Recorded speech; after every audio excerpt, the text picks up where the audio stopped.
इसलिए एकत्र हुए हैं कि धर्म की साधना को और अच्छी प्रकार समझ लें।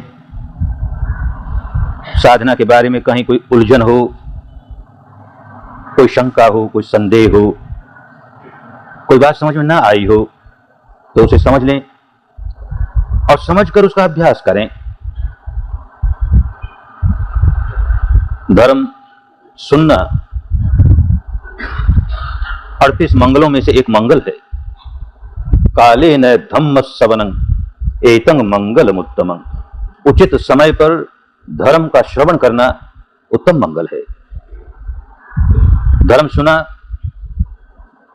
और कोई बात नहीं समझ में आई और संकोच के मारे पूछ भी नहीं पाए तो बुद्धि सुलझी नहीं, संदेह बना रहा, तो काम कैसे करेंगे, उसकी प्रैक्टिस कैसे करेंगे? तो इसीलिए उत्तम मंगलों में एक उत्तम मंगल यह भी बताया, कालेन धम्म साकच्छा एतं मंगलम उत्तमं। समय समय पर, उचित समय पर धर्म संबंधी प्रश्न पूछ करके अपनी शंकाओं का निवारण कर लेना, यह भी उत्तम मंगल है। धर्म सुनना मंगल है, उसे समझना मंगल है, न समझे तो समाधान करा लेना प्रश्न पूछ करके उत्तम मंगल है। लेकिन गाड़ी यहीं रुक जाए तो ये उत्तम मंगल भी उत्तम मंगल नहीं रहता। जिसे समझा है, सुना है, जिसके बारे में अब शंकाएं नहीं रह गई और फिर भी धारण नहीं करे और धारण नहीं करे तो सारा सुनना बेकार गया, सारे प्रश्न बेकार गए, सारे प्रश्नों का समाधान बेकार गया। इसलिए विपश्यना साधना करने वाले व्यक्ति को बार बार ये बात समझते रहना चाहिए कि जब तक विपश्यना का अभ्यास नहीं करेंगे, जब तक इसका अभ्यास नहीं करेंगे तब तक लाभ मिलने वाला नहीं है। हजार समझ जाएं बुद्धि के स्तर पर, हजार शंकाओं का निवारण कर लें बुद्धि के स्तर पर, फिर भी काम नहीं करेंगे तो कोई परिणाम, सुखद परिणाम, शुभ परिणाम जो आना चाहिए धर्म का, वो हासिल नहीं कर पाएंगे। इसलिए सारा बल धर्म के अभ्यास करने में।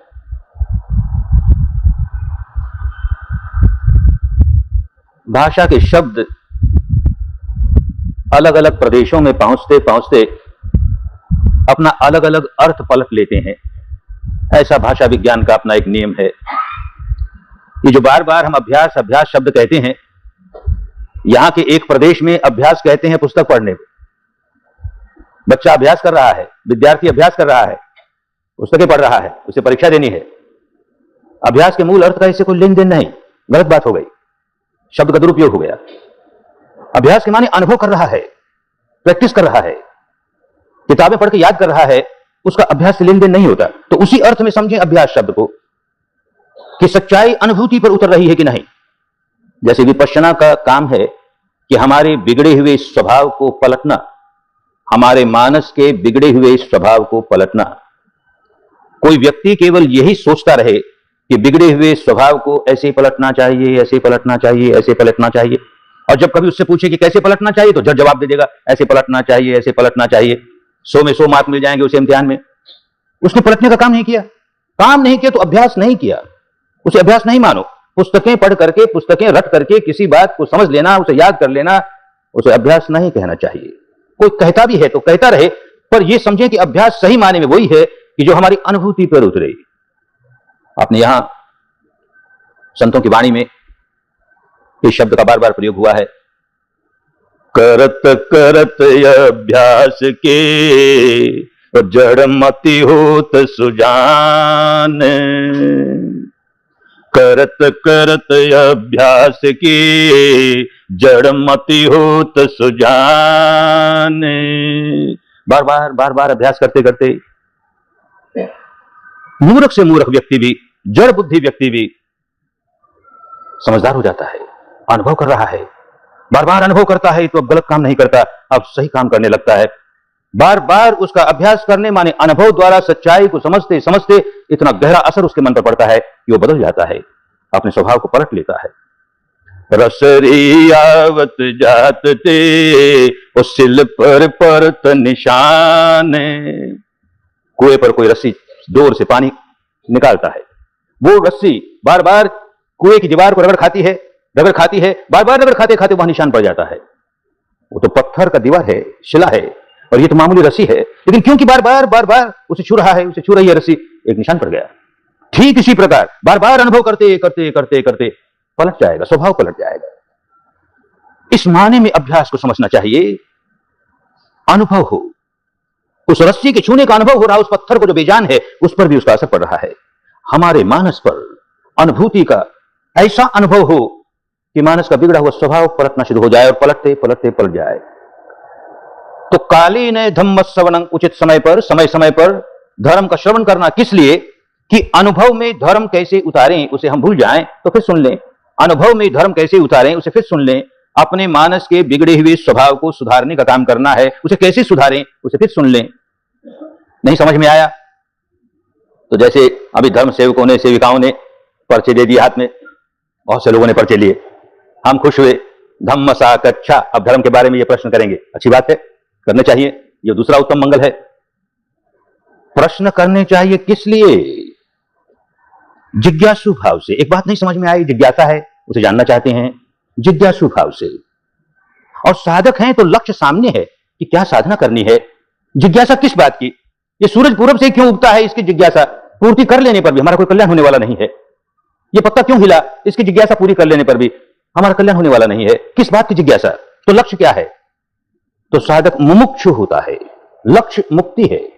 तो जो जो प्रश्न होंगे वो हमारे मन के विकारों से हम कैसे मुक्त हों, इसको लक्ष्य रख करके, इसको मद्देनजर रख करके जो प्रश्न किए जाएंगे कल्याणकारी प्रश्न होंगे।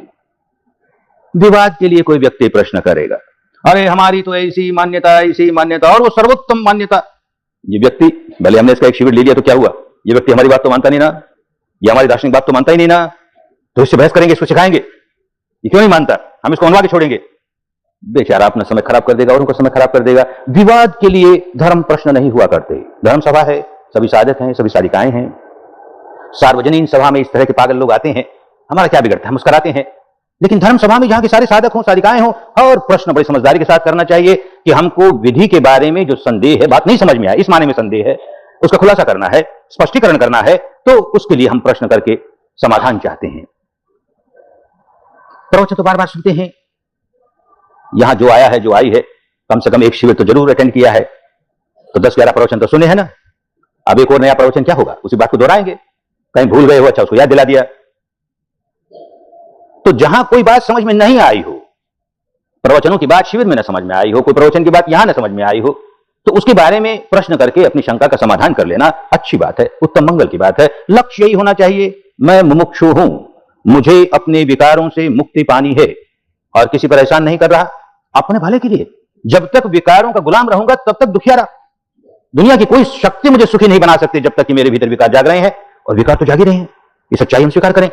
अब इन विकारों से हम छुटकारा कैसे पाएं? विपश्यना यही काम कराती है, विकारों से छुटकारा कैसे पाएं, इस प्रकार पाया जाता है।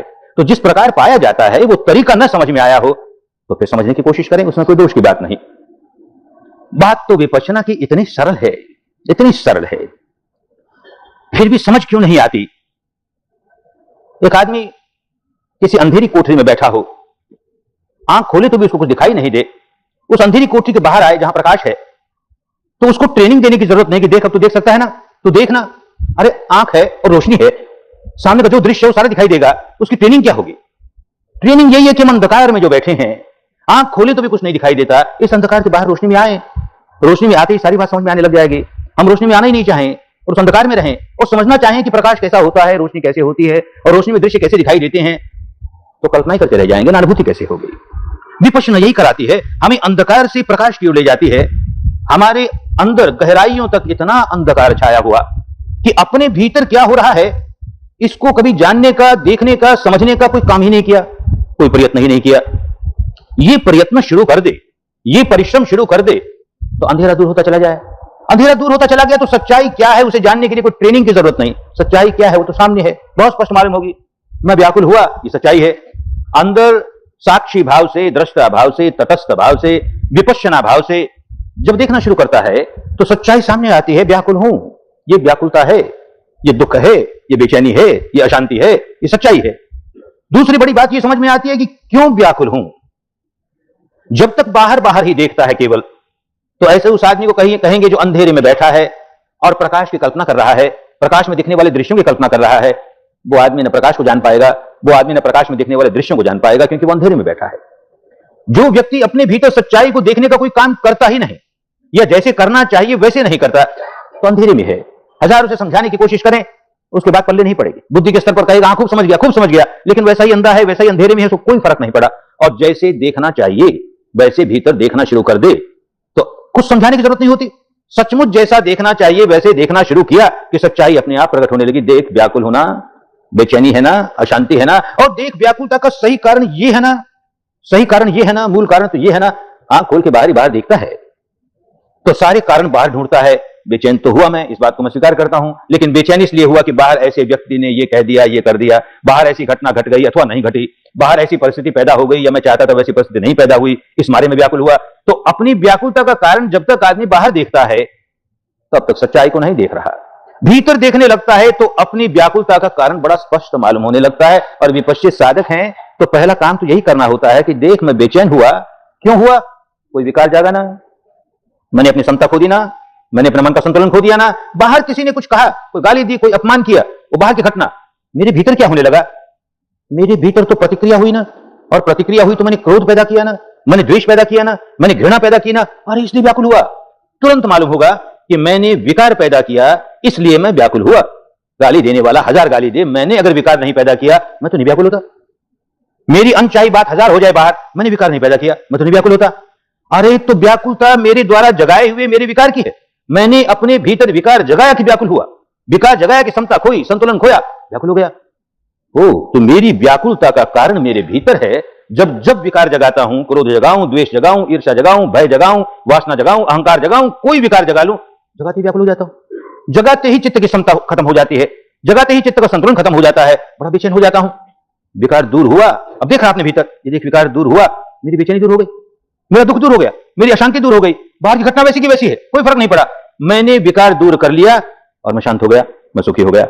बाहर की घटना वैसी की वैसी है, मैंने विकार जगा लिया, मैं बड़ा व्याकुल हो गया, बाहर की घटना से कोई लेन देन नहीं। ये बात पहले समझ में आने लगे, अच्छा साधक हो, विपश्यना जैसे करनी चाहिए वैसा करने लगे और करता चले जाए, तो पहली बात ये कि मैं व्याकुल हूं, तो मेरी व्याकुलता का कारण मेरे ही मानस पर उत्पन्न होने वाले विकार, इन विकारों की वजह से मैं व्याकुल हुआ।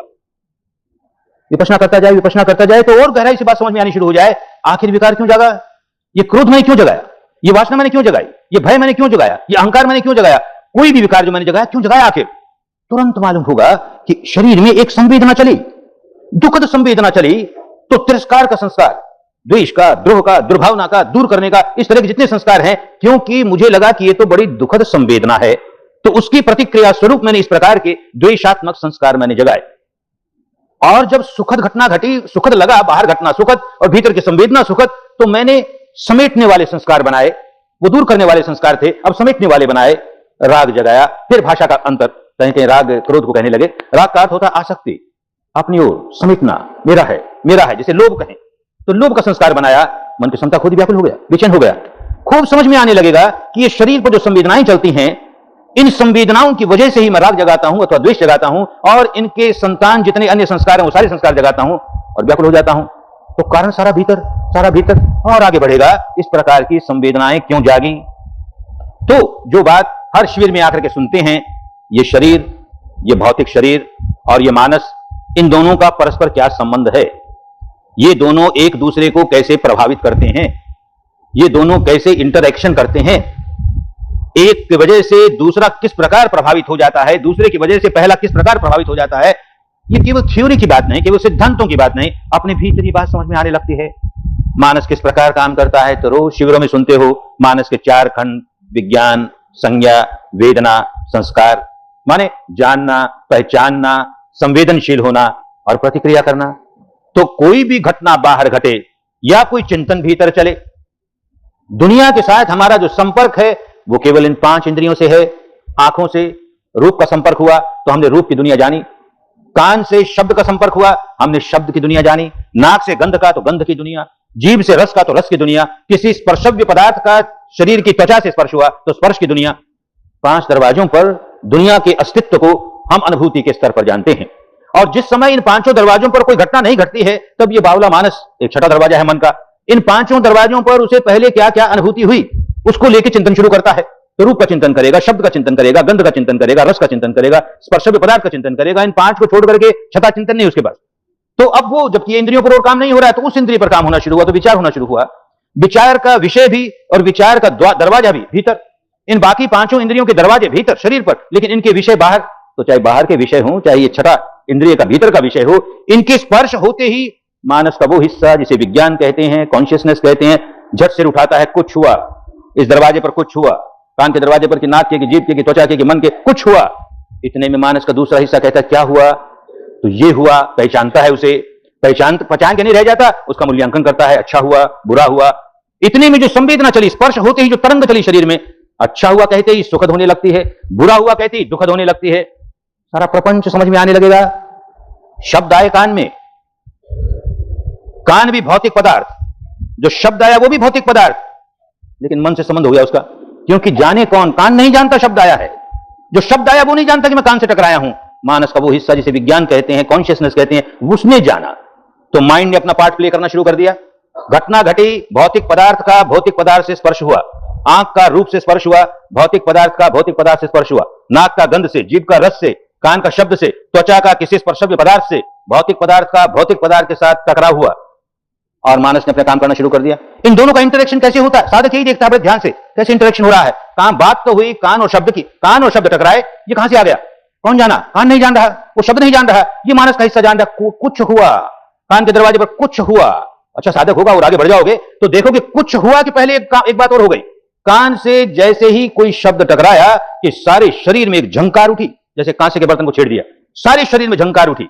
न्यूट्रल झंकार है, ना वो प्रिय है, ना वो अप्रिय है, ना वो सुखद है, ना वो दुखद है। कांसे से जैसे कोई टकरा दे, ऐसे शरीर के इस हिस्से से बाहर का कोई आलंबन टकराया और यहां एक झंकार उठी, उसको पुरानी भाषा में कहीं वेदना उठी, संवेदना उठी। मूल्यांकन हुआ, ये तो बहुत अच्छा है, तो यही झंकार जो न्यूट्रल थी, न सुखद थी न दुखद थी, बड़ी सुखद लगने लगती है। और मूल्यांकन हुआ, बहुत बुरा है, तो यही झंकार जो न सुखद थी न दुखद थी, बड़ी दुखद मालूम होने लगती है। तो तीसरे हिस्से ने अपना काम करना शुरू कर दिया। झंकार तो भौतिक स्तर पर वैसी की वैसी, लेकिन मानस ने उसे मूल्यांकन करके कह दिया बड़ी सुखद है। अब जो संवेदना चली ना, बड़ी सुखद है, अथवा अब जो संवेदना चली ना, बड़ी दुखद है। फिर मानस ने काम किया, घटना घटी भौतिक शरीर पर, मानस ने उसको कहा सुखद है, दुखद है। इतने में इंटरेक्शन और आगे बढ़ता है। चौथा हिस्सा कहता अच्छा है, तो और चाहिए रे, और चाहिए रे, बहुत अच्छा है ना, ये तो बहुत अच्छा है ना, और चाहिए और चाहिए और चाहिए।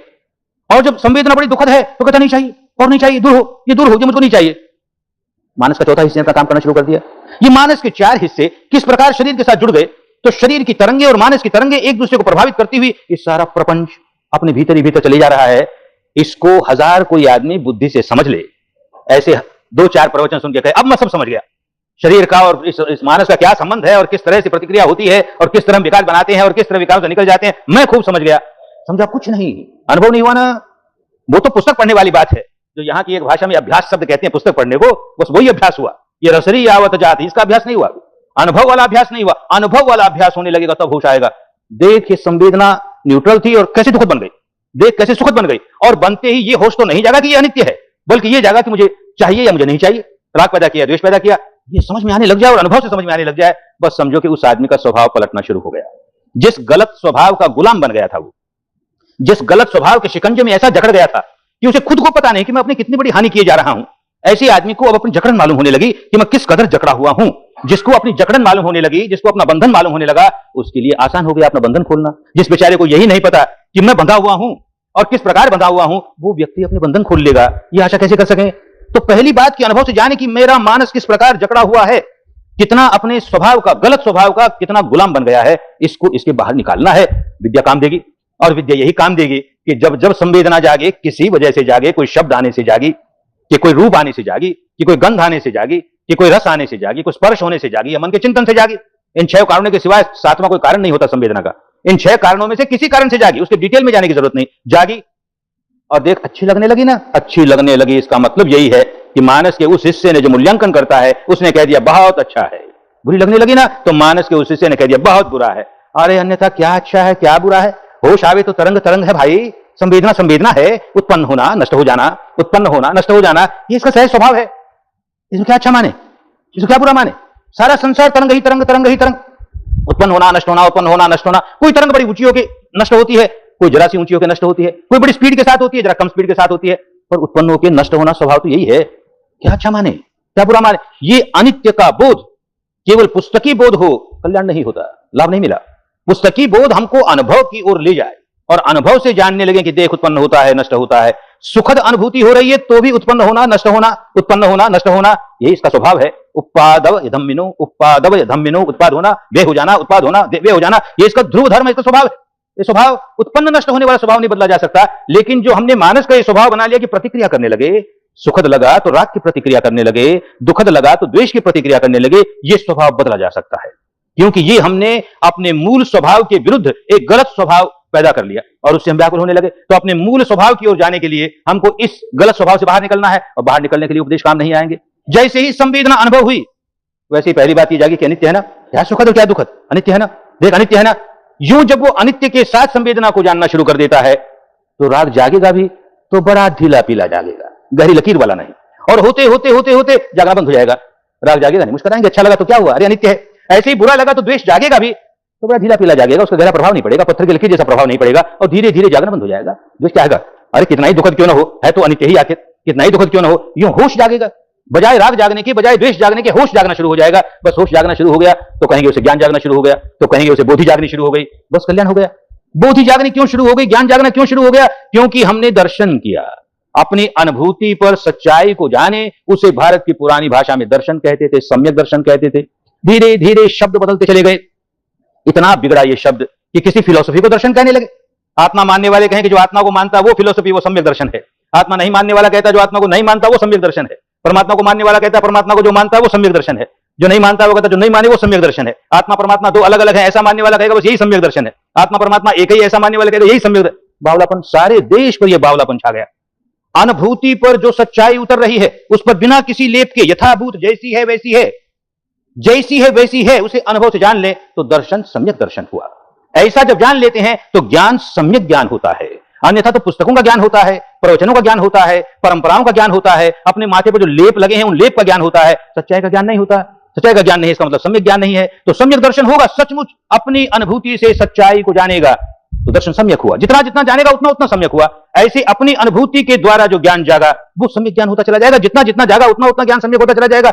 उतने उतनी सहज भाव से गांठें खुलती चली जाएंगी, सहज भाव से गांठें खुलती चली जाएंगी। क्योंकि जब इस तरह का बोध, इस तरह का ज्ञान, इस तरह की सच्चाई जब जागती है, अनुभव पर जागती है, तो आदमी प्रतिक्रिया करके नया कर्म बांधने वाली आदत छोड़ता है। अब तो आदत पड़ गई ना, ऐसा अंधापन से पर सवार हो गया। जब भी अनचाही कुछ अनुभूति हो भीतर, झट द्वेष पैदा कर। जैसे ही मन चाहिए अनुभूति हो भीतर, राग पैदा कर। ऐसा जो स्वभाव अंदर हो गया, उस स्वभाव की जकड़न तोड़ने के लिए, उस स्वभाव के कारावास को तोड़ने के लिए, उसके जेल को तोड़ने के लिए हम उस अवस्था पर पहुंचे जहां ये समझें कि देख कितना ही सुखद क्यों ना हो अनित्य है ना, कितना ही दुखद क्यों ना हो अनित्य है ना, तो नया कर्म नहीं बांधेगा। सब कम जहस्स भिक्खुनो, जिस समय साधक सारे कर्मों का त्याग कर देता है, नया काम नहीं करेंगे, नया कर्म बंधन नहीं बांधेंगे, माने नए सिरे से कोई भी प्रतिक्रिया का काम नहीं करेंगे, तो धुन मानस पुरे कतंग रजन, तो पुराना जितना मैल इकट्ठा कर रखा है, जैसे धुनिया धुनता है और जिस कपास को धुनता है उसका सारा कचरा निकल जाता है, उसमें जो गांठें होती है सारी खुल जाती है, तार तार अलग हो जाता है। विपश्यना ये कराती है, धुन मानस, धुन धुन करके उसको सारे को साफ कर देता है। क्यों कर देता है कि नया बनाना बंद कर दिया। बस यही प्रयास है, यही मेहनत है, यही प्रयत्न है, नया नहीं बनने दें। हमें पता ही नहीं लगा संवेदना कहां जागी, तो हमें कैसे पता लगेगा कि हमने नया बांधा कि नहीं बांधा। बंधता तो जहां संवेदना है और वो सुखद लगती है तो राग का बंधन बनता है, संवेदना है और वो दुखद लगती है तो द्वेष का बंधन बनता है। वहां तक हमारी पहुंच ही नहीं हुई तो हम कैसे राग के स्वभाव को पलटेंगे, हम कैसे द्वेष के स्वभाव को पलटेंगे। इतनी सीधी इतनी सरल बात उलझा लें इन दार्शनिक मान्यताओं के चक्कर में, सांप्रदायिक जकड़ों के चक्कर में, अपनी परंपराओं की जकड़न में हम उसको उलझा लें तो अपनी ही हानि कर लें। धर्म उलझाने के लिए नहीं होता, धर्म सुलझाने के लिए होता है। जो लोग उलझे हुए हैं वो भी कैसे सुलझ जाएं। कोई बंधा है अपनी मान्यता से, मेरी तो ये मान्यता, बाप दादों की ये मान्यता, हमारे पुरखों की ये मान्यता, हमारी परंपरा की ये मान्यता, तो विपक्षी कहेगा मान भाई तो ये मान्यता मानता रहे, रखना उसको एक और, ये तो देख शरीर में संवेदना हुई ना, और ये तो देख तुझे होश नहीं होता तो संवेदना सुखद लगने पर राग पैदा करता है ना, और ये तो देख दुखद लगने पर द्वेष पैदा करता है ना, देख इसे पलटना है ना। बस मान या न मान, बिल्कुल निकम्मी बात। उस मानने या न मानने से क्या फर्क पड़ेगा, ये बात साधक बड़ी अच्छी तरह समझने लगेगा। जिसने साधना नहीं की या की तो भी ऊपर ऊपर जरा सी केवल कर ली और गहराई में जाने का काम नहीं किया, उसके लिए वो बातें प्रमुख होंगी। मेरी दार्शनिक मान्यता, ऐसी दार्शनिक मान्यता, हमारी परंपरा ये मान्यता मानती है, और जब तक ये मान्यता नहीं मानेंगे हमारा कल्याण कैसे होगा, हमारी मुक्ति कैसे होगी। वो बेचारा सोच के देखता नहीं कि ये मान्यता तो मैं बचपन से मानता आ रहा हूं भाई, इस मान्यता के मानने से कौन सा विकार निकला मेरा? कहां निकला मेरा विकार? कहां समता है मेरे भीतर? मान्यता क्या काम आई रे मेरे? और जो नहीं मानते हैं उनका अगर विकार निकल रहा है, स्पष्ट मालूम होता है कि इनका क्रोध कम हो रहा है, इनकी वासना कम हो रही है, इनका भय कम हो रहा है, तो मानता क्या काम है? वो नहीं मान रहा फिर भी देखो सुधार हो रहा है। तो हमें तो अपने मानस के विकारों से छुटकारा पाना है। हमारा रोग तो ये है कि मानस में विकार इकट्ठे कर रखे हैं पुराने, और एक स्वभाव शिकंजे में जकड़ के कि नए नए नए नए बनाए जा रहे हैं। उसका इस मान्यता से दूर पड़े का भी संबंध नहीं, लेन देन नहीं, और इस मान्यता को सिर पर चढ़ा लिया हमने। हर आदमी जिस किसी परंपरा का हो, उसने अपनी दार्शनिक मान्यता को इतने सिर पर चढ़ाया कि मूल बात छूट गई। वो छिलके हाथ में रह गए जो निस्सार हैं, भीतर का सार छूट गया। बस विपश्यना हमें यही सिखाती है कि छिलकों को एक और रखो। छिलके इस रंग के हैं कि उस रंग के हैं, छिलके इस रूप के हैं कि उस रूप के हैं, छिलके तो छिलके हैं ना, उसका सार से लेन देन नहीं है। सार की बात तो यह कि विकार जागा, हम व्याकुल हुए। संवेदना सुखद या दुखद मान करके विकार जागा और हम व्याकुल हुए। हम संवेदना को सुखद दुखद नहीं माने, उसको अनित्य समझते रहे, विकार नहीं जागा, हम मुक्त होने लगे। इतनी सरल बात। अंधेरे कमरे में से बाहर रोशनी में आया, सारी बात समझ में आने लगी। अंधेरे कमरे में ही बैठा रहे और रोशनी की कल्पना करे, विपश्यना की भी कल्पना करे, विपश्यना की मान्यता की कल्पना करें। विपश्यना बेचारी क्या करेगी? विपश्यना तो एक सिग्नल है, एक चेतावनी है। हम उस चेतावनी का लाभ नहीं उठाएं तो विपश्यना क्या करेगी? एक व्यक्ति जहाज चला रहा है और उसे अमुक स्थान पर जाना है, लेकिन बहुत नशे में है, तो अपने जहाज के केबिन में बैठा हुआ चलाता है जहाज को, किस तरफ ले जा रहा है उसको होश नहीं है। दूर एक लाइट हाउस है, वहां से रोशनी आती है, इधर नहीं, ये रास्ता ठीक है, इधर चट्टाने हैं। वो आंख खोल के देखता ही नहीं कि कोई रोशनी आ रही है, वो अपनी केबिन के बाहर निकलता ही नहीं देखने के लिए रोशनी आ रही है। तो कहां ले जा रहा है उसे होश नहीं है, चट्टानों में जाकर टकराएगा, अपनी हानि कर लेगा और क्या करेगा? इसी तरह से विपश्यना कहती है, देख संवेदना जागी है और तू प्रतिक्रिया करने लगा ना, देख तो प्रतिक्रिया करने लगा ना। संवेदना तुझे अच्छी लगी तो राग पैदा करने लगा ना, संवेदना बुरी लगी तो द्वेष। लाइट हाउस अपना काम कर रहा है, हम देखे ही नहीं उस ओर और चलाए जाए अपनी नाव, कहां ले जाएंगे? हमारी क्या हालत होगी? यही हालत होती है हर आदमी की। अब वो अपने को हिंदू कहता फिरे, बौद्ध कहता फिरे, जैन कहता फिरे, ईसाई कहता फिरे, मुसलमान कहता फिरे, कुछ भी तो फर्क नहीं पड़ता ना। गाड़ी नाव चलाने वाला व्यक्ति अपने को हिंदू कहता है कि बौद्ध कहता है कि जैन कहता है, फर्क क्या पड़ गया? लाइट हाउस की ओर नहीं देखता है, लाइट हाउस की लाइट को नहीं देखता है, तो अपनी नाव गलत रास्ते ले जाकर चट्टान से टकरा के अपनी हानि कर लेगा ना। और अगर वो अपनी चट्टान को देख करके चट्टानों को देख रहा है, लाइट को देख रहा है, ठीक रास्ते चला गया, तो कहता फिर चाहे जिस नाम से अपने आप को, और कोई नाम रखे तो भी कल्याण हो गया ना। इन नामों में क्या पड़ा? इन परंपराओं में क्या पड़ा? इन सांप्रदायिक जंजालों में क्या पड़ा? ये बात अगर सच्चा साधक है विपश्ची, खूब समझ में आने लगती है कि धर्म सार्वजनीन होता है, कुदरत का कानून सार्वजनीन होता है। सुखद संवेदनाओं को सुखद मान करके राग पैदा करते ही जो दुख पैदा होता है, जो आसक्ति पैदा होती है, सबको एक जैसी होती है, उसके परिणाम सबको एक जैसे आते हैं। दुखद मान के द्वेष पैदा करता है, उसका परिणाम सबको एक जैसा होता है। यह हो नहीं सकता कि एक आदमी राग जगाए या द्वेष जगाए और इसलिए कुदरत उसे दंड नहीं दे क्योंकि वो अपने को हिंदू कहने लगा, ये तो अपने को बौद्ध कहता है, ये तो अपने को जैन कहता है, ये तो अपने को ब्राह्मण कहता है, ये तो अपने को शूद्र कहता है। कुछ फर्क नहीं पड़ता ना। आग पर हाथ रखेंगे, हाथ जलाएगी ना, वो इस बात को नहीं देखेगी कि मुझ पर जिसने हाथ रखा है वो किस जाति का है, किस रंग का है, किस वर्ण का है, किस संप्रदाय का है, कुछ नहीं देखेगी ना। कुदरत के नियम सबके लिए एक जैसे होते हैं। विपश्यना का साधक, विपश्यना के साधिका जिस दिन इस सच्चाई को स्वीकार करना शुरू कर देता है, उस दिन खूब धड़ल्ले से आगे बढ़ता है। और जब तक ये नशा रहता है, मेरी परंपरा की मान्यता, ये ठीक है, ये साधना भी अच्छी, पर हमारी जो मान्यता ना वो प्रमुख। हम अगर कभी हमारा कल्याण होगा तो उस मान्यता से होगा, हमारी मुक्ति होगी तो उस मान्यता से। ये तो कर रहे हैं, अच्छा है, थोड़ा थोड़ा लाभ मिलता है इसका भी, ये भी करके देख लेते हैं, कोई दोष नहीं। मुख्य तो वो, हम आत्मा को मानने वाले ना, आत्मा को मानते हैं इसलिए कल्याण होगा। हम आत्मा को नहीं मानते ना, नहीं मानते इसलिए कल्याण होगा। हम ईश्वर को मानते हैं ना, ईश्वर को मानते इसलिए कल्याण होगा। हम ईश्वर को नहीं मानते तो नहीं मानते इसलिए। अरे तेरे मानने न मानने से क्या फर्क पड़ा है? आत्मा है तो रहे ना, अपनी रहे, हमारा क्या बिगाड़ती है? हमने अपने मन को सुधारना है, मन के स्वभाव को सुधारना है, राग की जकड़न से बाहर निकलना है, द्वेष की जकड़न से निकालना है। रहे तो रहे, और न हो तो उसका बोझ क्यों सिर पर उठाए फिरे? कोई परमात्मा है तो रहे, हमारा क्या बिगाड़ता है? हमको तो मुख्य काम करना है, अपने विकार दूर करने हैं, अपने मानस को सुधारना है, वो रहे ना अपनी जगह वो भी। और नहीं है तो काहे उसका बोझ सिर पर उठाए फिरे? उसका होना न होना हमारी विकारों से उसका दूर परे का भी संबंध नहीं। आत्मा का अस्तित्व है, इसलिए अगर किसी में विकार न जागते हो तो उसका संबंध हो गया हमारे विकारों से। आत्मा का अस्तित्व है, जो आदमी ये स्वीकार करता है उसमें राग नहीं जाग सकता, क्योंकि उसने आत्मा के अस्तित्व को स्वीकार कर लिया। तब तो बड़ी बात हुई, बहुत बड़ी बात हुई। तब तो सारी दुनिया को यही सिखाते फिरे हर आदमी को कि तू आत्मा के अस्तित्व को स्वीकार कर, देख तेरा राग निकल जाएगा, तेरा द्वेष निकल जाएगा। नहीं होता ना भाई। कोई बता दे हमें कि मैंने आत्मा के अस्तित्व को स्वीकार कर लिया इसलिए मेरे विकार निकल गए। ऐसा एक आदमी तो सारे विश्व में खड़ा होकर कहे कि मेरे सारे विकार इसलिए निकल गए कि मैं आत्मा के अस्तित्व को स्वीकार करता हूं। ठीक इसी प्रकार एक आदमी कहे कि मैं आत्मा के अस्तित्व को नहीं स्वीकार करता। अच्छा, तो तू नहीं स्वीकार करता, इससे तेरे राग निकल गए, तेरे द्वेष निकल गए, तेरा स्वभाव बदल गया, कुछ नहीं हुआ ना? निकम्मी बात ना। मैं ईश्वर के अस्तित्व को स्वीकार करता हूं, करता रहे। ईश्वर के अस्तित्व को स्वीकार कर लेने मात्र से अगर हमारे सारे विकार निकल जाते हैं, हमारे विकार जगाने का स्वभाव दूर हो जाता है, जरूर स्वीकार करना चाहिए, बड़ा लाभ हुआ। नहीं होता ना? करोड़ों लोग स्वीकार करते हैं ईश्वर के अस्तित्व को, वैसे के वैसे विकारों से ग्रस्त है, वैसे राग से डूबे हुए, द्वेष में डूबे हुए, विकारों में डूबे हुए, इतने व्याकुल। एक कहता नहीं मानता मैं किसी ईश्वर को। नहीं मानने से विकार तो नहीं निकले ना। ये मानना, ये न मानना, ये मानना, ये न मानना हमारे क्या काम आया? किस जंजाल में पड़ गए? ये सारी स्थिति देख करके बड़ी करुणा जागती है, बड़ा दुख होता है कि क्या हो गया सारे संसार को, और खास करके भारत के लोगों को क्या हो गया। जिस देश में धर्म अपने शुद्ध रूप में इस प्रकार चमकता था, कि सारे विश्व को रास्ता दिखाता था। साइंस है, एक विज्ञान की बात है, माइंड और मैटर किस प्रकार इंटरेक्शन करते हैं, कैसे एक दूसरे को प्रभावित करते हैं। हम इस बात को नहीं समझते तो कैसे भीतर भीतर गांठें बांधते हैं, समझने लगते हैं तो गांठें खोलने लगते हैं। इतनी सीधी सीधी बात, इतनी सरल सरल बात, इसको कितना उलझा दिया। तो आदमी क्यों नहीं आगे बढ़ पाता? क्योंकि इन मान्यताओं का जंजाल इतना गहरा उसके सिर पर पड़ा है। अपनी अपनी संप्रदाय की जकड़न इतनी कड़ी है कि सीधी सही बात वो देखना नहीं चाहता, वो अंधेरे में ही अपना जीवन बिताना चाहता है। उस अंधेरी कोठरी के बाहर आए, सारी बात बड़ी साफ समझ आने लगेगी। अरे सांप्रदायिक मान्यता होगी भाई, पहली बात तो ये कि जो मान्यता चली वो चली उस समय कौन जाने बहुत ठीक चली होगी, आज न जाने उसका क्या रूप हो गया। जैसी भी हो, हम जरा इस मान्यता को एक और रख करके उसकी निंदा भी नहीं करेंगे, उसकी प्रशंसा भी नहीं करेंगे, उससे झगड़ा भी नहीं करेंगे। तू एक और रह भाई, हमको तो यथाभूत जैसा है वैसा है उस सत्य का दर्शन करते हुए आगे बढ़ना है। समझ लो वो आदमी विपश्यना में खूब आगे बढ़ता चला जाएगा। और जो अपने आप को बांधे रखेगा, जो कहानी बार बार कहते हैं बहुत मेहनत करता है लेकिन अपने नाव की रस्सी किनारे तट पर बांधे हुए है, वो नहीं खोलता, वो खूब मेहनत करता है। कितनी मेहनत करे, 1 इंच आगे नहीं बढ़ेगी गाड़ी, 1 इंच आगे, नाव 1 इंच आगे नहीं बढ़ेगी। तो हमारी मान्यता ये, हमारी परंपरा ये, हमारा संप्रदाय ये बांधा हुआ ना उससे, तो कैसे आगे बढ़ेगा विपश्यना में?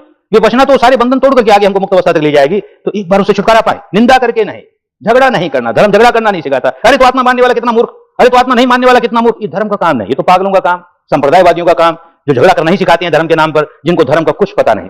धर्म का जिसे पता होगा वो झगड़ा नहीं करेगा, लेकिन अपने आप को मुक्त अवश्य करेगा मान्यताओं से। बाबा जैसी भी है वैसी है, हमको तो ये विश्व का कोई एक नियम है, उस नियम को समझना है और उसको अपने अनुभव से अपने भीतर समझना है, ताकि हम अपने गंदे स्वभाव से, गलत स्वभाव से, बांधने वाले स्वभाव से मुक्ति पा सके, अपने स्वभाव को पलट सके। फिर अपने आप को बोले हिंदू कहते फिरे, बौद्ध कहते फिरे, जैन कहते फिरे, चाहे तो कहते फिरे, ये होश आ जाए कि विकार जागेगा तो व्याकुल होंगे ही, दुखियारे होंगे ही, विकार निकल जाएगा तो दुखों से विमुक्ति मिल ही जाएगी। इतनी सी बात समझ में आ जाए तो खूब काम करेगा, काम करेगा तो लाभ होगा। ये बार बार दोहराते हैं, काम नहीं करोगे। 10 दिन का शिविर भी ले आए, प्रवचन बहुत अच्छे लगे ना, तो फिर प्रवचन सुनने को जी चाहता है, एक बार फिर प्रवचन सुन ले। सुबह शाम नहीं करेगा, बिल्कुल नहीं करेगा। प्रवचन सुनने का मौका मिल जाए तो जरूर फिर सुनेंगे। तो बुद्धि विलास का शौकीन है ना, वाणी विलास का शौकीन है ना, काम नहीं करता ना। किसी किसी प्रवचन में एक कहानी, सब प्रवचनों में तो नहीं कहते, किसी किसी प्रवचन में कहते हैं, तो कुछ लोगों ने सुनी होगी, कुछ ने नहीं सुनी होगी, तो फिर एक बार दोहरा दे ताकि होश आवे ये प्रवचन हमारे क्या काम आएंगे। खाली सिद्धांतों की रट लगाए रखेंगे तो क्या होगा, उसका अनुभव नहीं करेंगे तो क्या लाभ होगा। तो एक कहानी अपने यहाँ कहानी है। एक पक्षी होता है हरे रंग का, उसको तोता भी कहते हैं, किसी भाषा में सुग्गा कहते हैं, किसी भाषा में पोपट कहते हैं, पैरट कहते हैं। उसका एक छोटा सा बच्चा उड़ते उड़ते उड़ते उड़ते उसके पीछे कोई एक गिद्ध उस पर झपटता है, तो वो घबरा के गिर पड़ता है जमीन पर। तो जहां गिरा वहां कोई एक विपश्ची साधक बैठा है, उसकी गोद में गिरा। उसने बड़े प्यार से उसको बचा लिया, गिद्ध को उड़ा दिया और उसको पालने लगा। अब पालते पालते वो जरा सा बड़ा हुआ, होश आने लगा। कहानी है, तो उसे समझाता है, देख भाई तू इससे तो बच गया, पर आगे जाकर के और खतरा तेरे लिए जीवन में आ सकता है। यहां पर शिकारी लोग आते हैं, कोई शिकारी आएगा, दाने डालेगा, और तुझको दाने का शौक है ना, तो दाना चुगने चला जाएगा, वो जाल बिछाएगा और जाल में बन जाएगा, पकड़ के ले जाएगा, तुझे मार देगा। तो शिकारी आया, याद रखना, शिकारी आएगा, दाने डालेगा, जाल बिछाएगा, सुग्गे को पकड़कर ले जाएगा। ऐ सुग्गे, होश में रहना, कभी पकड़ में मत आ जाना।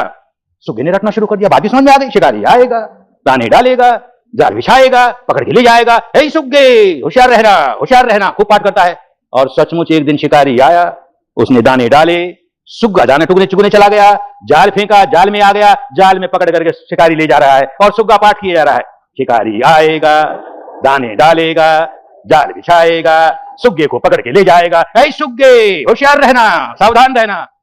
भाई यही करते रह जाओगे तो होशियार नहीं होगे, होशियार नहीं होगे, सावधान नहीं होगे, बस पाठ करोगे। गुरु जी का प्रवचन बहुत अच्छा लगा, ये कहानी भी बहुत अच्छी लगी, खूब याद करोगे, दोस्तों को कहोगे बहुत अच्छा, देखो गुरु जी ने कैसी बात करे नहीं, और केवल धर्म श्रवण करें या धर्म के प्रश्न करके रह जाएं, कल्याण नहीं होगा, मंगल नहीं होगा। विपश्ची साधक कम से कम इस बात को खूब समझे। और लोग बेचारे क्या करें, सारे जीवन भर वाणी विलास करते रहे, सारे जीवन भर बुद्धि विलास करते रहे। अब विपश्यना के नाम पर वाणी विलास, चलो विपश्यना के नाम पर बुद्धि विलास। साधक को नहीं, साधक के लिए हर प्रवचन प्रेरणा देने वाला है, हर प्रश्न और उसका उत्तर प्रेरणा देने वाला है, ताकि हम अभ्यास और अधिक करें, अनुभव और अधिक करें, और अपने अंतर मन के स्वभाव को पलटने का काम करते जाएं, करते जाए, करते करते करते पलट ही जाएगा। जितना जितना करेंगे उतना उतना पलटता चला जाएगा, ज्यादा करेंगे ज्यादा पलटेगा, खूब कर लेंगे तो एकदम पलट जाएगा। ये जो राग रंजित रहने का स्वभाव, द्वेष दूषित रहने का स्वभाव, मोह मूर्त रहने का स्वभाव, ये नहीं पलट रहा है तो विपश्यना भी समझो एक धोखा है, विपश्यना भी एक कर्मकांड है, विपश्यना भी केवल बुद्धि विलास है, वाणी विलास है। ऐसा नहीं करना, कभी करना, काम करना है, अनुभव करना है। और इसीलिए शिविरों में आते हैं 10 दिन कि कैसे काम करें, इसे समझ लें और फिर काम तो करना है। सुबह शाम करना है, तो करना ही है। जीवन में कितने उतार चढ़ाव आएंगे, आखिर गृहस्थ हो, पति को लेकर के, पत्नी को लेकर के, माँ को लेकर के, बाप को लेकर के, बेटे को लेकर के, बेटी को लेकर के, बहन को लेकर के, भाई को लेकर के, मित्र को लेकर, न जाने कितने प्रसंग, न जाने कितनी परिस्थितियां आएंगी जो सामान्य व्यक्ति को उलझा देती हैं, सामान्य व्यक्ति की समता नष्ट कर देती हैं, सामान्य व्यक्ति को एकदम राग में डुबो देती हैं, द्वेष में डुबो देती हैं। विपश्ची साधक यही देखता रहेगा, देख ऐसी परिस्थिति आई और मैंने राग जगाया ना, ऐसी परिस्थिति आई मैंने द्वेष जगाया ना, और क्यों, देखिए संवेदना से जगाया ना, अब जगाया तुरंत संवेदना देखने लगा, राग जागा तो संवेदना देखने लगा, द्वेष जागा संवेदना देखने लगा, तो स्वभाव पलटने लगा, स्वभाव पलटने लगा। पहले राग जागने पर घंटों राग में ही डूबा रहता था, पहले द्वेष जागने पर घंटों द्वेष में ही डूबा रहता था, अब देखिएगा कम समय में ही बाहर निकलने लगा, राग के बाद, द्वेष के बाद। लकीर अब भी पड़ती है, पर पानी की लकीर जैसी पड़ती है, बहुत तो बालू की लकीर जैसी पड़ती है, पत्थर की लकीर जैसी पड़ने नहीं देते। तो ये कैसे होगा? सुबह शाम अभ्यास नहीं करोगे तो जीवन में कोई घटना घटी, उस समय संवेदना देखनी कैसे याद आएगी? आएगी ही नहीं। और सुबह शाम अभ्यास करते रहोगे तो अभ्यास की वजह से सुबह शाम घंटे घंटे पर हम संवेदना देखने का काम करते रहे तो घटना घटी बाहर, झट संवेदना याद आएगी, घटना घटी बाहर, झट संवेदना देखने लगोगे। इसलिए बहुत आवश्यक है, जो विपश्यना के मार्ग पर चल रहे हैं और लक्ष्य को खूब ठीक समझते हैं कि हमको विकारों से मुक्त होना है, ये लक्ष्य हमारे सामने है, और मन का विकार पैदा करने का जो स्वभाव हो गया उसका खंडन करना है, उसे तोड़ना है, स्वभाव को पलटना है, तो वो व्यक्ति सुबह शाम की बैठक नहीं छोड़ सकता। वो व्यक्ति सुबह शाम की बैठक करते हुए अपने दिन भर की दिनचर्या में जहां जहां उससे भूल हुई राग पैदा करने की, द्वेष पैदा करने की, वहां वहां वो जांचते रहेगा कितनी जल्दी होश में आया, कितनी जल्दी होश में आया। बस ऐसा व्यक्ति बढ़ता ही चला जाएगा, खूब बढ़ता चला जाएगा। ऐसा नहीं करेगा तो कर्मकांड हो गई, विपश्यना भी कर्मकांड होगी, कर्मकांड नहीं बढ़ने दे। ये ऐसी विद्या है कि जो जितना करता है उतना पकता है, जितना पकता है उतना दुखों के बाहर होता है। तो करें, करते ही चले जाएं, करते ही चले जाएं। जब जब समय मिले, गृहस्थ हैं, अपनी जिम्मेदारी की सारी बातें पूरी करनी है, फिर भी सुबह शाम काम करें। और जब जब परिस्थितियां ऐसी हों कि हमने अपना मन मैला किया, तुरंत उस परिस्थिति के होते हुए भी हमने संवेदना देखनी शुरू कर दी, और हम देखो बाहर निकलने कितनी देर में निकले, इस बार हमने गलती की तो कितनी देर के बाद बाहर निकले, इस बार गलती की तो कितनी देर के बाद। यूं अपने को जांचते रहेंगे तो पलटते ही जाएंगे, स्वभाव पलटता ही चला जाएगा। बड़ा मंगल का रास्ता है, बड़ा कल्याण का रास्ता है, किसी संप्रदाय से इसका कोई लेन देन नहीं। ये तो सीधे सीधे शरीर और चित्त के परस्पर संयोग की बात, उन दोनों के प्रपंच की बात, जिसको अनजान रह करके आदमी अपनी गांठें बांधता है और व्याकुल होता है, जिसको जानकर आदमी गांठें बांधनी बंद कर देता है और व्याकुलता से दूर हो जाता है, मुक्त हो जाता है, सुखी हो जाता है। सबके लिए एक जैसी बात। खूब अभ्यास करें, खूब प्रैक्टिस करें, सुबह शाम तो करें ही, बाकी दिन भर की घटनाओं में जब भी ऐसी कोई परिस्थिति आए तो पहला काम, कितनी जल्दी हमने संवेदना देखना शुरू कर दिया। संवेदना देखनी शुरू करेंगे, आदत बदलती चली जाएगी। संवेदना नहीं देखेंगे, बुद्धि के स्तर पर हजार समझाएं, राग मत करो अच्छा नहीं है, द्वेष मत करो अच्छा नहीं है, सब ऊपरी ऊपरी बातें होंगी। संवेदना के साथ करेंगे तो जड़ों तक सुधार होता चला जाएगा। और हमें जड़ों तक सुधार करना है। जो आए हैं धर्म सभा में, साधक हैं, साधिकाएं हैं, तो इस सभा का लाभ लेवे, आज के इस धर्म श्रवण का ये लाभ लेवे कि हमें काम करना है। अब जो प्रश्न आएंगे उनको भी समझ करके इसका लाभ लेवे कि हमें काम करना है। लाभ जो होगा वो काम करने पर ही होगा, अन्यथा नहीं। जो आए हैं सबका खूब लाभ हो, सबका खूब मंगल हो, सही माने में उत्तम मंगल हो, सबका खूब कल्याण हो, सही माने में उत्तम कल्याण हो, सबकी स्वस्थ मुक्ति हो, सबकी स्वस्थ मुक्ति हो। भवतु सर्वमङ्गलं भवतु सर्वमङ्गलं भवतु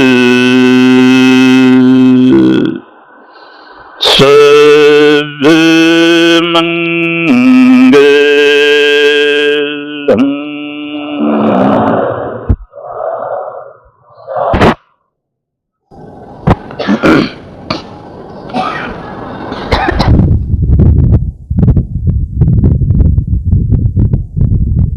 लो कोई आएगा देगा।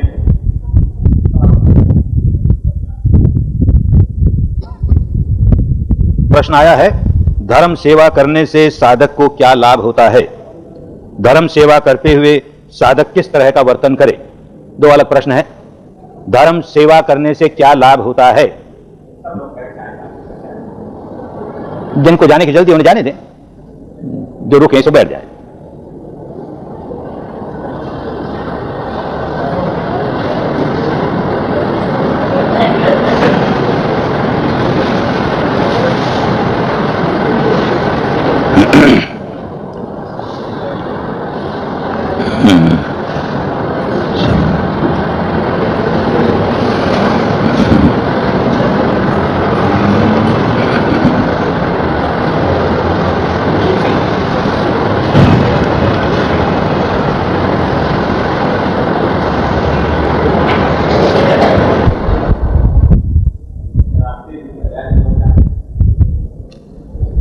लो जो हो गए बोलिए।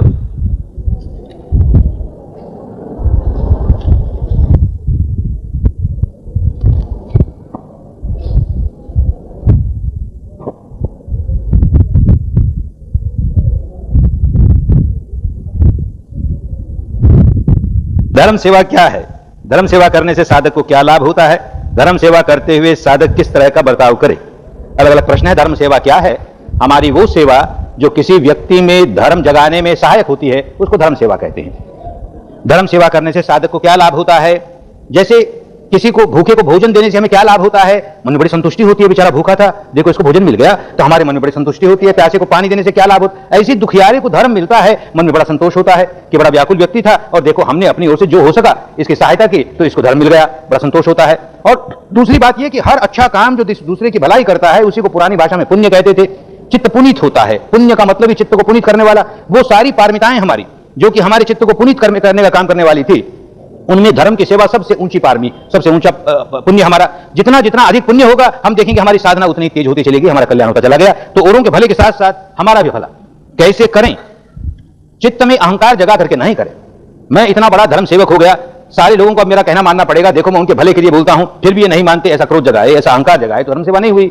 वो बेचारे जो आए हैं वो रोगी है इसलिए आए हैं अस्पताल में, उनको ठीक से बर्ताव नहीं करना आता इसलिए आए हैं ना, तो बड़े प्यार से, बड़ी श्रद्धा से, बड़ी विनम्र भाव से सेवा करनी चाहिए, उसमें कहीं अहंकार ना आने पावे। मैंने आपकी एक शिविर की है और मुझ पर उसका बहुत असर हुआ है। अब मैंने आपके बताए रास्ते पर चलने की कोशिश चालू कर दी है, लेकिन मेरा यह निर्णय न मेरे घर वालों को पसंद है, न मेरे रिश्तेदारों को पसंद है, मेरी वाइफ को ही पसंद नहीं, और मुझे यही रास्ते पर चलना है, तो कृपया मार्गदर्शन दीजिए। चलिए, इसी रास्ते पर चलना है। जिनको आज पसंद नहीं है कल पसंद होने लगेगा। इसलिए होने लगेगा कि तुम रास्ते पर ठीक चल रहे हो, तो तुम्हारा स्वभाव बदल रहा है, तुम्हारा व्यवहार बदल रहा है। ये जो तुम्हारा बदला हुआ स्वभाव, बदला हुआ व्यवहार, ये लोगों को आकर्षित करेगा, इसलिए घबराओ मत, ठीक ही होगा। मैंने आपकी एक शिविर की है और आपकी लिखी धर्म जीवन जीने की कला और विपश्यना पढ़ी है। इसमें आप लिखते हैं कि शील का पालन करो, परिग्रह न करो, मोह माया न रखो, क्रोध न करो, भोजन सादा और सात्विक लो, खाने में संयम रखो। तो क्या यह सब संभव है? अगर है तो कैसे? कृपया डिटेल में समझाएं। संभव है, हर अच्छी बात संभव है, पर कब संभव है? जब उसके लिए प्रयास किया जाए, प्रयत्न किया जाए। हम प्रयत्न कुछ करें नहीं और संभव हो जाएगा, किसी की कृपा हो जाएगी, किसी परमात्मा की, किसी बुद्ध की, किसी महावीर की, किसी अल्लाह मियां की कृपा हो जाएगी और हम बिल्कुल सुधर जाएंगे, ऐसा होता नहीं। प्रयत्न करने पर सब संभव है। मैंने फरवरी में पहली शिविर की, उसके बाद आज तक मैं रोज सुबह 1 घंटे साधना करता हूं। इन 5 महीने में अब भी मेरा मन स्थिर रहता नहीं और मैं संवेदना जान सकता नहीं, तो क्या मुझे आनापान ही करना चाहिए जब तक मेरा मन शांत और स्थिर न हो जाए? आनापान इसीलिए होती है, जब जब देखो मन बहुत अस्थिर हो गया, काम नहीं कर रहा, संवेदना भी नहीं महसूस कर रहा, तो आनापान करनी ही चाहिए।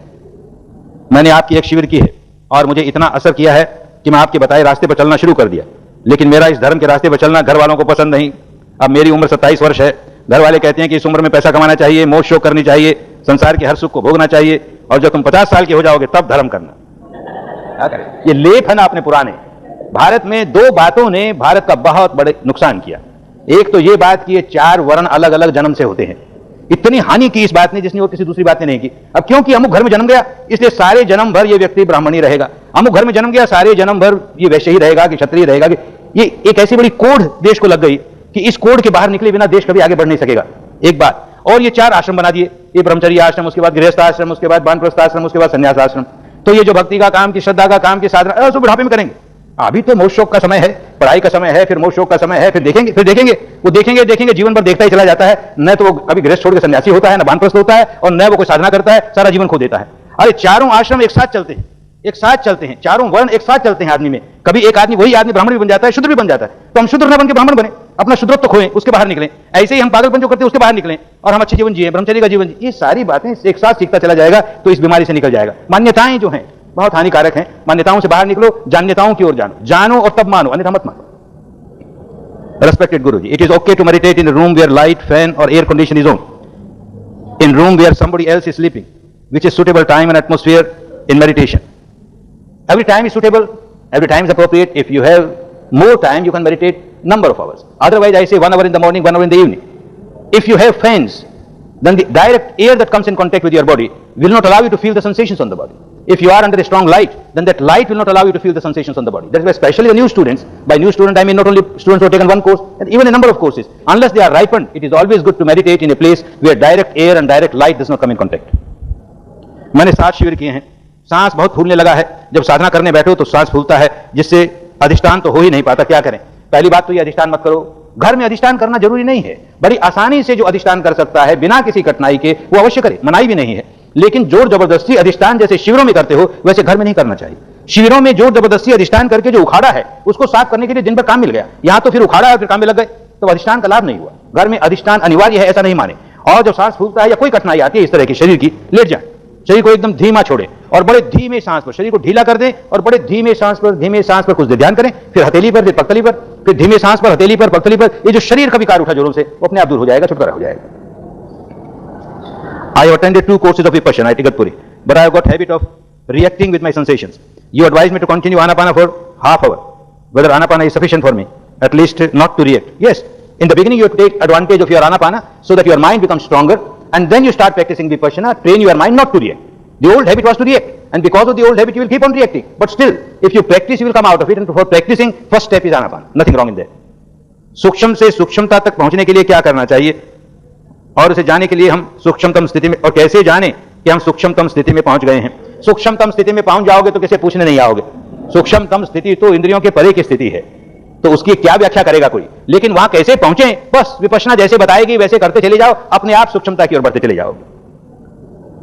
पूरे शरीर का एक चक्कर लगाने में कितना समय लगना चाहिए, बार बार समझाया है शिविरों में भी कि आरंभ करने वाले को 10 मिनट लगे तो ठीक है, लेकिन उससे ज्यादा भी लग जाए, ऐसा ना हो कि 1 घंटे से भी अधिक लगा तो मन उबने लगेगा, भागने लगेगा, काम नहीं करेगा, तो आध घंटा, 1 घंटा और उससे कम होते होते आगे जाकर के बड़ी जल्दी शीघ्र करने लग जाओगे। तो समय का कोई निश्चय नहीं है कि इतने ही समय पर करना चाहिए। 1 घंटे से अधिक एक राउंड में लगता हो तो उसको फास्ट करना ही चाहिए, और काम शुरू करने वाला 1 आध मिनट में कर लेता हो तो उसको थोड़ा स्लो करना चाहिए, क्योंकि अभी काम शुरू किया है, बहुत से अंग हमारे अनदेखे रह जाएंगे, इसलिए जरा स्लो चले।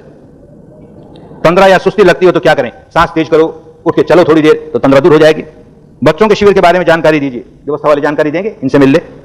कुदरत को कौन चलाता है? कुदरत को कुदरत चलाती है। तुमको कौन चलाता है? तुम अपने आप को चलाते हो ना, दूसरा कौन चलाता है? ऐसे ही कुदरत को कुदरत चलाती है। हिंदू धर्म के अनुसार, प्रश्न ही गलत कर दिया, धर्म हिंदू कैसे हुआ भाई?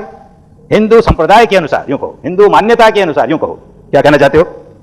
अब कलयुग चल रहा है, जैन धर्म के अनुसार यह पंचम काल दुष्कर्म क्या है चल रहा है, तो इस समय फिर से शुद्ध धर्म प्रवर्तमान होना संभव है, जबकि समाज में चारों ओर अंधकार है।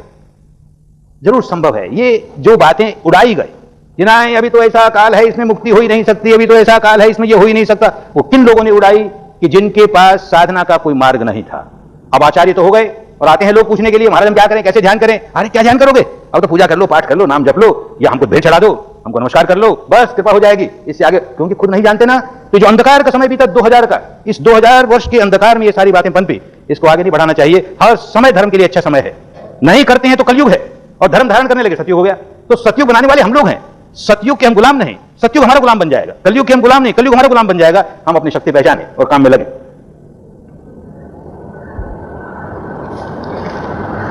Will you kindly speak about dream and its reality in our own future? Dream is nothing but a projection of your own unconscious mind. Whatever you accumulated deep inside, all your impurities, nature helps you to take that out as dream. If you are a good Vipassana meditator, then even with dream you won't react. You got a dream of fear and you won't react with fear. You got a dream of passion, you won't react with passion. You will just observe, well look, there was a dream and now see what sensation I have, and you will start coming out of it. ध्यान करने का सही तरीका बताइए। ये भाई शिविर में नहीं आया क्या? क्या सही तरीका बताए? 110 दिन करके आए हो, बस वो सही तरीका है। सही नहीं होता तो हम क्यों बताते? गलत तरीका बताने थोड़ी बैठे हैं। हमको सही लगा क्योंकि हमारा कुछ लाभ हुआ उससे, हम चाहते हैं सबका लाभ हो, इसलिए वही सिखाते हैं।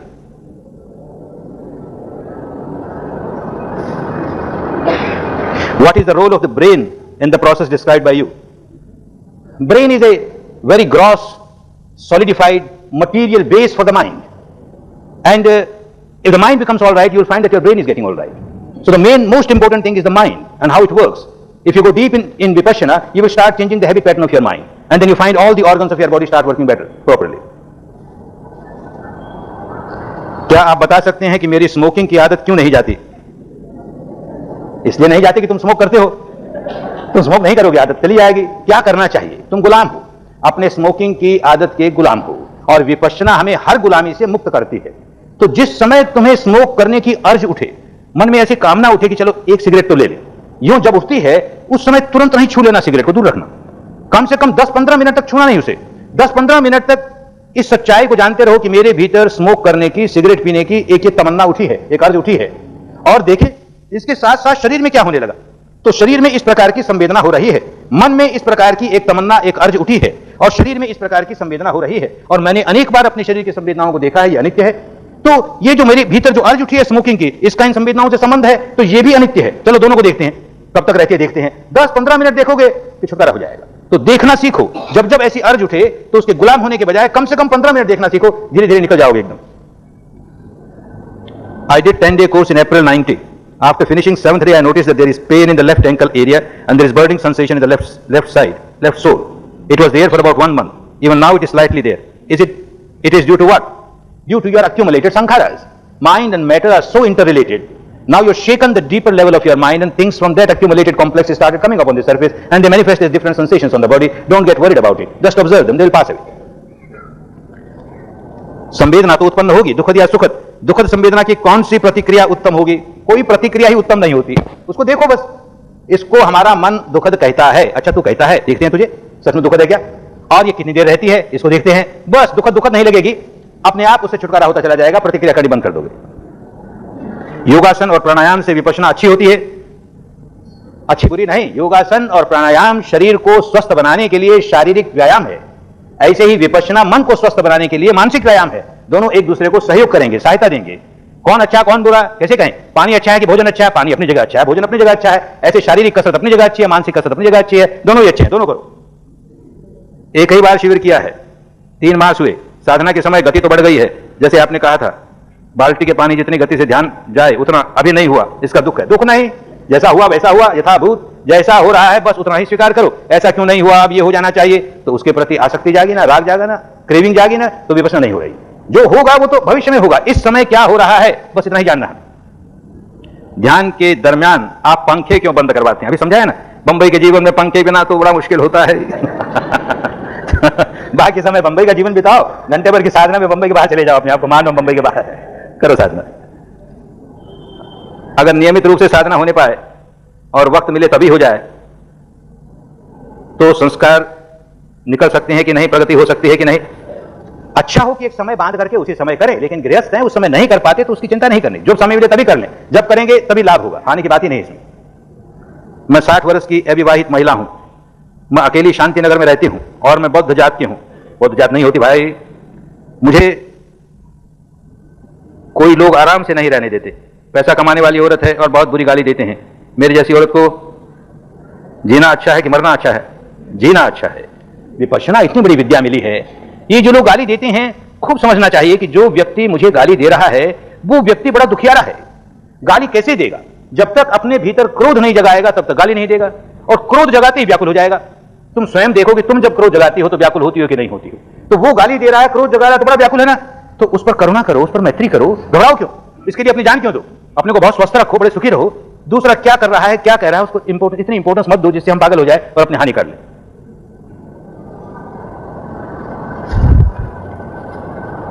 पंजाब का आतंकवाद हो चाहे दुनिया का कहीं का आतंकवाद हो, जिस दिन व्यक्ति विपश्यना करने लगेगा उस दिन समझ जाएगा कि मैं डंडे के जोर पर दुनिया को नहीं बदल सकता, मैं तलवार के बल पर दुनिया को नहीं बदल सकता, मैं बंदूक के बल पर दुनिया को नहीं बदल सकता। पहले मुझे अपने आप को बदलना पड़ेगा, और ऐसा बदलना पड़ेगा कि मैं शांत हो जाऊं, मैं समता में स्थापित हो जाऊं, तो बड़ा बलवान हो जाऊं, फिर मेरा एक एक बोल लोगों पर असर करेगा, मुझे तलवार उठाने की जरूरत नहीं पड़ेगी। तलवार उठाना कोई दोष की बात नहीं है उस अवस्था में कि जहां पर सामने वाला दूसरी कोई भाषा समझता ही नहीं। तो क्या मैंने सारे उपाय आजमा के देख लिए? नहीं देखे ना, ऐसा समझ में आने लगेगा तो गलत रास्ते अपने आप लोग नहीं जाएंगे। विपश्यना फैले, केवल पंजाब की बात नहीं है, सारे भारत में फैले, सारे विश्व में फैले, सचमुच सबका कल्याण होगा। मेरे अंदर पुराने कर्मों के कारण भय क्रोध का भरपूर संचय है, इससे छुटकारा चाहती हूं, क्या करूं? जब जब भय जागता है तो किस बात को लेकर भय जागा उस बात पर ध्यान नहीं देना। भय जागा है, इस समय मेरे मन में भय जागा है, इस सच्चाई को स्वीकार करो। और इस भय के साथ साथ संवेदना क्या जागी है, जो भी संवेदना जागी हो, कहीं भी जागी हो, उस संवेदना को देख रहे हैं और भय जागा है, इस सच्चाई को देख रहे हैं, और यूं देखते देखते देखेंगे कम हुए जा रहा है, कम हुए जा रहा है, छुटकारा हो जाएगा। भय को जबरदस्ती दूर करने की कोशिश मत करो, भय को दबाने की कोशिश मत करो, उसको साक्षी भाव से जानो। भय है, भय के आलंबन पर ध्यान करोगे तो भय बढ़ेगा, आलंबन से कोई लेन देन नहीं। भय भय है और ये संवेदना है, अपने आप दूर होती चली जाएगी। विपश्यना साधना गंभीरता से करना चाहती हूं। एक तो सांसारिक अड़चने हैं और मन बहुत चंचल है, उत्तेजित है, क्या करूं? मेहनत करती जाओ, काम कठिन है, बहुत सरल होते हुए भी बात तो बड़ी सरल है। सांस को देखना है, संवेदना को देखना है, उसके अनित्य स्वभाव को समझना है, समता में रहना है, कितनी सीधी सीधी बात, पर करने लगते हैं तो कठिनाई होती है। अपने अनुभव से भी जानता हूं, औरों के अनुभव से जानता हूं, लेकिन बार बार करते करते करते स्वभाव बदलने लगता है, तो करने से ही स्वभाव बदलेगा। In 10 days course, I was strictly observing 5 precepts, but now in practical life, it is not possible. ठीक है, when you are in a course, It is absolutely essential that you observe these 5 precepts while you are working there, because if you keep on breaking your precepts, then your samadhi cannot be samyak samadhi, cannot be a strong samadhi, and your panya cannot get awakened. For good samadhi, for good panya, shila is very important. Now coming out in the life, now you make use of this technique and try to come out of your breakage of shila. Don't break shila. Keep trying and you will be successful. साधना में आगे बढ़ना हो तो प्रयास करना चाहिए, अधिक प्रयास करें या कुदरतन परिस्थिति आ जाती है। काम किए जाओ, कुदरतन आ जाएगी, पर काम तो करना पड़ेगा ना। हम छोड़ दें कि अपने आप हो जाएगा, सुबह शाम क्यों बैठे अपने आप कुदरत कर देगी, तो नहीं होता। हम अपने स्वभाव को पलटने के लिए खुद काम करना शुरू करेंगे, फिर देखेंगे कि कुदरत की सारी शक्तियां दृश्य हो अदृश्य हो सब मदद करने लगी और हमारा स्वभाव पलटने लगा। Whenever I meditate, most of the time my mind goes to the stomach along with the awareness of the respiration, and sometimes it is completely at it. I can't concentrate. There is a technique prevailing where people observe their respiration on the abdomen arising, passing. You might have practiced a little bit of that, and that is why your mind goes there. Take your attention from there and keep on the entrance of the nostrils. This will help you. Vipassana करते समय जीभ की स्थिति बदल जाती है, जीभ उल्टी होने लगती है, अपने आप होती है, होने दो। अगर उससे कोई बहुत बड़ा कठिनाई पैदा होती हो तो उसे सीधी कर लो, अन्यथा अगर उसमें कोई हलचल हो रही है तो हो रही है, देख रहे हो बाहर शरीर पर कोई हलचल होती है, उसको बढ़ावा मत दो, क्योंकि उससे फिर आदत पड़ जाएगी। हर बार विकार निकलेंगे तो शरीर को बाहर से हलचल पैदा करके निकलेंगे, और दूसरा व्यक्ति तुम्हें साधना करते देखेगा और बहुत शरीर हिलते हुए देखेगा तो घबराएगा कि क्या हो गया, इसको कोई भूत चिपट गया, क्या हो गया, तो साधना से घबराएगा, नजदीक नहीं आएगा। तुम्हारे भीतर भी तो तुम्हारी जीभ कैसी होती है, दूसरे को क्या पता, होने दो, हम अपना काम किए जा रहे हैं, हम नहीं घबराते उससे। विपश्यना के पहले लोगों के साथ कैसे रहना चाहिए, कैसा व्यवहार करना चाहिए, कोई मुश्किल नहीं लगता था, अब बड़ा मुश्किल लगता है क्योंकि अब जाग गए ना, तब तो अंधेरे में थे, समझते थे सब ठीक हो रहा है, और ठीक तब नहीं होता था, अब जरा जरा सा ठीक होने लगा क्योंकि होश जागने लगा। विपश्यना में तटस्थ बैठकर मन के पूरे शरीर से गुजरना पड़ता है। यदि हम सोकर पूरे शरीर को ढीला छोड़कर प्रत्येक अंग में से गुजरें तो संवेदना इतनी जल्दी मिलती है, क्या ये उचित है? कभी कभी उचित है, पर हमेशा ऐसे ही करोगे तो जैसे बार बार कहते हैं लेटे लेटे बहुत देर साधना करोगे तो नींद आने लगेगी, ऊपर ऊपर से लगेगा हम जाग रहे हैं, मानस का कुछ हिस्सा जरूर जागता रहेगा, ज्यादा हिस्सा सोता हुआ चला जाएगा। तो हमें तो सारे मानस को जगाना है, कोई भी हिस्सा सोए नहीं, इसलिए लेट कर ज्यादा देर न करें।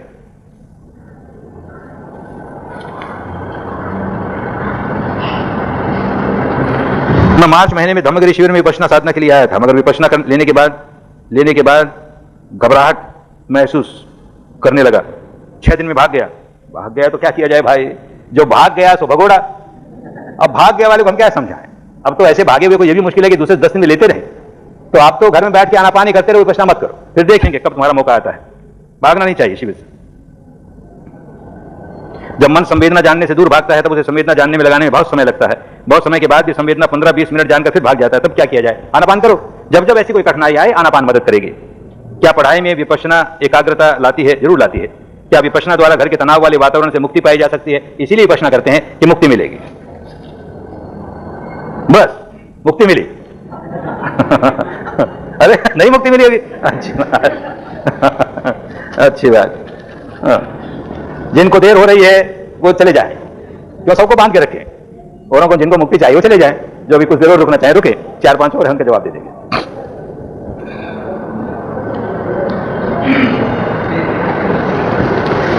बुद्ध ग्रंथ का जो रिसर्च करके हम ग्रंथ बनाने जा रहे हैं वो साधना के लिए उपयोगी है कि वह भी शास्त्र ही बना रह जाएगा। जिस दिन लोग साधना करनी बंद कर देंगे शास्त्र ही बना रह जाएगा, और साधना करते जाएंगे तो वो सहायक होगा, प्रेरणा देगा, मार्गदर्शन देगा, अन्यथा ग्रंथ बांधने वाला हो जाएगा। During meditation, is it okay to play your morning chanting tape or to meditate without playing the morning chanting tape? धीरे धीरे तो बिना किसी टेप वेप के ही करना सीखो, लेकिन कमजोरी मालूम होती है, मन नहीं टिकता है तो किसी दिन टेप चला ली और उसके साथ ध्यान करते रहे तो कोई दोष की बात नहीं, लेकिन चांटिंग